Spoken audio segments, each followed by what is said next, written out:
عن زید بن خالد الجہنی رضی اللہ عنہ قال قال رسول اللہ صلی اللہ علیہ وسلم من فطر صائما کان له مثل اجرہ غیر انہ لا ينقص من اجر الصائم شیئا رواہ الترمذی۔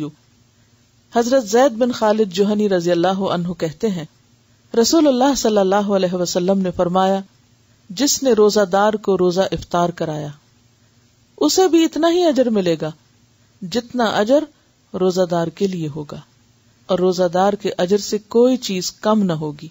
اسے ترمذی نے روایت کیا ہے، یعنی روزہ رکھنے کا جو ثواب روزہ دار کو ملے گا افطار کرانے والے کو بھی اتنا ہی ملے گا، اور یہ اس سے لے کے نہیں دیا جائے گا، اللہ تعالیٰ اپنی خاص رحمت سے عطا کرے گا۔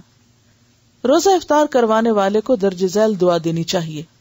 ان انس رضی اللہ عنہ قال کان رسول اللہ صلی اللہ علیہ وسلم اذا افطر عند قوم قال افطر عندكم الصائمون واكل طعامكم الابرار وتنزلت عليكم الملائكة رواہ احمد۔ حضرت انس رضی اللہ عنہ کہتے ہیں رسول اللہ صلی اللہ علیہ وسلم جب کسی کے ہاں روزہ افطار فرماتے تو ان کو یہ دعا دیتے، کیا افطر عندكم الصائمون وَأَكَلَ طَعَامَكُمُ الْأَبْرَارُ وَتَنَزَّلَتْ عَلَيْكُمُ الْمَلَائِكَةُ۔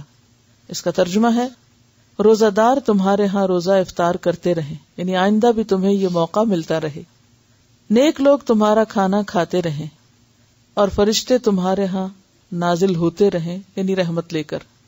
کسی بھی جگہ فرشتوں کا نازل ہونا باعث رحمت ہے، اللہ یہ کہ کوئی مجرم قوم ہو۔ اسے احمد نے روایت کیا ہے۔ اس کا یہ مطلب نہیں کہ باری باری افطاریاں ہی کرائی جائیں تو تب یہ ثواب ہو سکتا ہے۔ آپ ایک کھجور سے ایک گھونٹ پانی سے بھی کسی کا روزہ کھلوا دیتے ہیں تو اس سے بھی یہ ثواب ہوتا ہے۔ بعض اوقات ایک کام بظاہر ٹھیک نظر آ رہا ہوتا ہے لیکن اس کا نتیجہ درست نہیں ہوتا، تو ہمیشہ نتیجے کو دیکھ کر کام کا آغاز کریں۔